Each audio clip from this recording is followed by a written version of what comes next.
አሁን ለውጥ አለው ዶክተር። እሺ ነገሮችን ቀለል ለማድረግ አስብሽ። ትወደኛለች አትወደኝ የሚለውን ነገር አላውቅም፣ ግን እንጃ በጣም ግራ ገብቶኛል። ፍራቻ ይገባኛል ባቡሬ፣ ግን ደግሞ ከእሷ ምንም አይነት ምላሽ ሳትጠብቅ ማፍቀርህን ንገራት። ግን ለሊም እንደታመመች ማወቅ ይችላሉ። አትችይም። ቤኪ ቆይ ምን ተፈጥሮ? ሰላም እንዴት ናችሁ አድማጭ ተመልካቾቼ፣ የቻናል ቤተሰቦች ፍቅር ለእናንተ ተመኘው። እንዲሁም ሰላም ለቻናሉ አዲስ ከሆናችሁ ፕሊዝ ሰብስክራይብ በማድረግ አበረታቱኝ። ቪዲዮ ላይክ ሸር አድርጉልኝ። ሰራተኛዋ አደይ ድራማ አስገራሚ፣ አስተማሪ፣ ቁም ነገር ያልናቸውን ሀሳቦች ሁሌም ለእናንተ ሪካፕ የሆኑ ኢትዮጵያን ፊልም ድራማዎች፣ አጫጭር ቪዲዮዎች እንዲሁም ቁም ነገርና ሁላችን በጉጉት የምንጠብቃቸውን ሀሳቦች ለእናንተ ሁሌ የምናደርስበት ቻናል ነው። ምርጫችሁ በማድረግ እኔንም አበረታቱኝ ማለት ነው። ሰራተኛዋ አደይ ድራማ ዛሬ ላይ ያየናቸው አስገራሚ ትዕይንቶች እንግዲህ አደይ ያው በሌሊ ምክንያት ዶክተሩን በተከታታይ ማግኘቷ ስራዋ ሆኗል። ስልክ መደዋወልም ጀምራለች።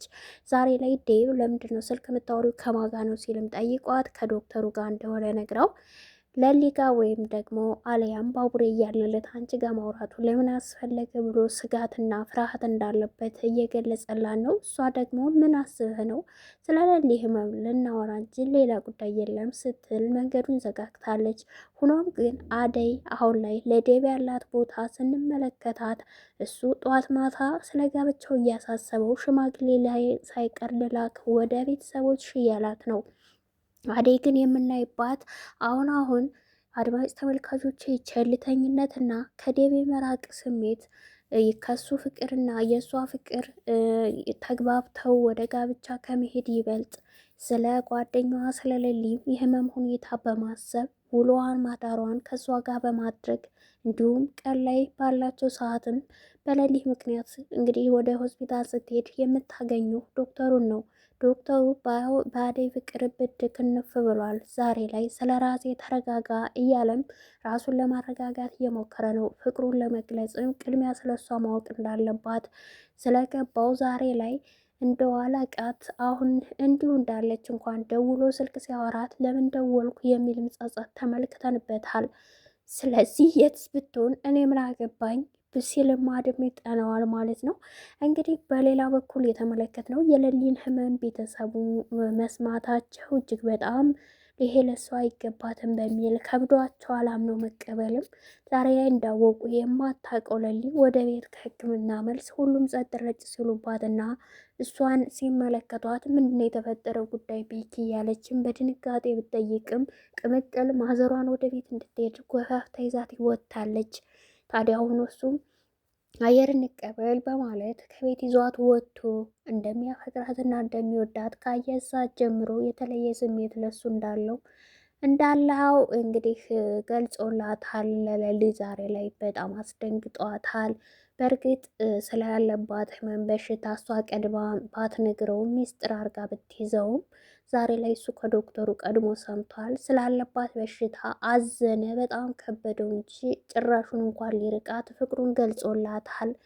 እንግዲህ ቤተሰቡም በጣም ተጨንቀዋል፣ ደብሯቸዋል። እሱም ስለጨነቀው ለቤተሰቦቹም ሆነ እንዲሁም ደግሞ ለዴብም ምን ማድረግ አለብኝ ፍቅሬን ልገልጽ ውስጤ ይፈራል፣ የእሷን ምላሽም ተወደኝ ይሆን አትወደኝ ይሆን የሚልም ስጋት አለብኝ፣ በጣም ጨንቆኛል እያለም ተመልክተነው ነበር። ስለዚህ ከእሷ ምንም አይነት ምላሽ ሳትጠብቅ አንተ ዝም ብለህ ፍቅርህን ግለጽላት ብሎት ነበር ዴብም ማለት ነው። አደይም እንግዲህ ዛሬ ላይ ከዴብ ጋር በካፌ ሲዝናኑ ተመልክተናል። ፍቅርሽን ግለጭልኝ ብሎም እያስገደዳት ነው። እሷ ግን በአፌ በአንደበቴ ከምልህ ይልቅስ የውስጤም ተግባሬን ብትመለከት በማለት ሚስቴ ነሽ ለምን ታፍሪያለሽ ትሸማቀቂያለሽ በሚል ሰዓትም መቼ አገባኸኝ ስትልም ሌላ እውነትን እየሸሸችው እንደሆነና ከሱ መራቅ እንደፈለገች እየተመለከትን ነበር። ማለት አሁን ላይ አባትሽ ስለወደዱ ሁሉንም ለአባትሽ ይናገራሉ እያሏት ነው። አባቷም ቢሆን ከገጠር እንግዲህ አደይን ጠርተን እናቷን ቢካለች ያሳምነን ሁሉን ነገር መዳር አለብን እያለ ተመልክተናል። እህቷም እያለቀሰች ተሳስቼ ነው እናቴ ይቅር በይኝ፣ እኔ እሷ ፍቅረኛ እጮኛ መሆኑ እንዴ አላቅም ብላ እናቷን በይቅርታ እያለቀሰች ስጠይቅም ተመልክተናት ነበረ ማለት ነው። እናትየዋን አሁን ግራ ያጋባት 2 ልጆች አንድ ወንድ ወደዋል በሚል በሀገር ቤት ወግ ባህሉም ቤተሰብ አባትየው ስላልሰማ እንጂ ቢሰማ ትንሽየዋን ይቆጣታል ብርሃኔን። ስለዚህ ይህስ ነገር ስለደበራት እናትየው አሁን ላይ ልጄን አያገባትም የሚልም በተቃራኒው እናቴ እሺ ትላለች ያለችው አደይ አሁን ላይ ግን አባቷ አምኖ እናቷ የምትቀበላት አይመስልንም። ስለ ዴቭ ሽምግልናም ልላክ የሚል ጥያቄ አንስቶ እሺ ብለዋለች። ስለ አደይ ዛሬ ላይ ቤዛ ለዶክተሩ መጥፎ ነገር ነግራው ነበረ። ምንድን ነው ይህ ሁሉ ለምን ማናት ብሎም በጠየቃት ሰዓት የቤት ሰራተኛ እንደነበረች የገጠር ልጅ ናት፣ መጥፎ ሴት እንደነበረች እና ሰዎችን ልትገል እንደመረዘች ቤተሰቡን ብዙ ነገር አውርታው ይህ የእሷ ተግባር ሊሆን አይችልም ቢላትም እመነኝ እያለችው ነው። ግን ነገሩን ስላላመነበት ከዚህ በላይ እንድትነግረኝ አልፈለግም፣ ስለነገርሽኝ አመሰግናለሁ፣ ስለዚህ ውጪ ብሎ ከቢሮ አስወጥቷታል። ቤዛንም ቤዛ ያው እንግዲህ በተንኮል የተካነች ሰዎችን ተጠልተው እሷ እንድትወደድ እና ጥቅም እንድታገኝ የምታደርግ ሴት ናት።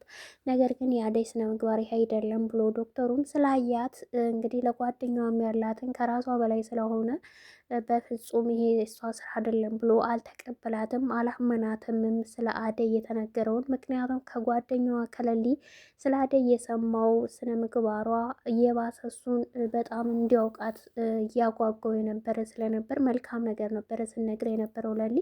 ቤዛ ደግሞ በተቃራኒው። ስለዚህ ቤዛ ተንኮል እንደሆነ ገብቶታል። ሊያገኛት ፈልጓል። አደይን ሊያወራት ፈልጓል። ደውልኝ ከለሊ ውጭ መገናኘት ይፈልጋል። ያው ለሊ ምክንያታቸው ብትሆንም ማለት ነው።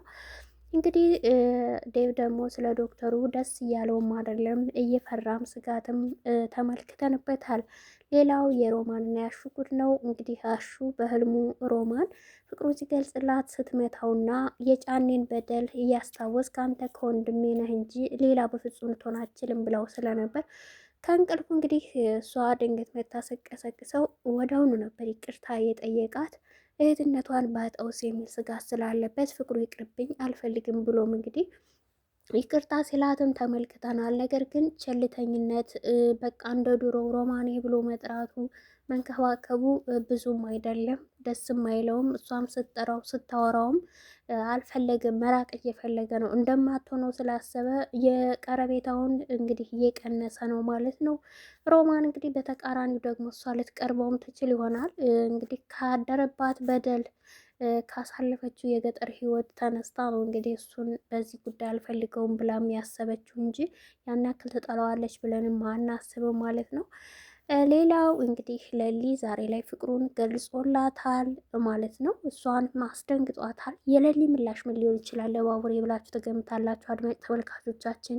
እሺ ብላ ፍቅሩን ተቀበለው ወይስ ደግሞ ሌላ መግደርደር ይመጣ ይሆን? የእናንተን ግምት አስተያየት አስቀምጡልኝ በኮሜንት። ላይክ እና ሰብስክራይብ ሸር አድርጉ ቪዲዮውን። አዳዲስ እና አስገራሚ ቁም ነገር ያልናቸውን ትዕይንቶች እና የዕለት ዕለት ይዘን ከች እንላለን ማለት ነው። እንግዲህ የዶክተሩና አደይ ጉዳይም ባለበት ይቀጥላል፣ ይዘን መጣለን። አመሰግናለሁ።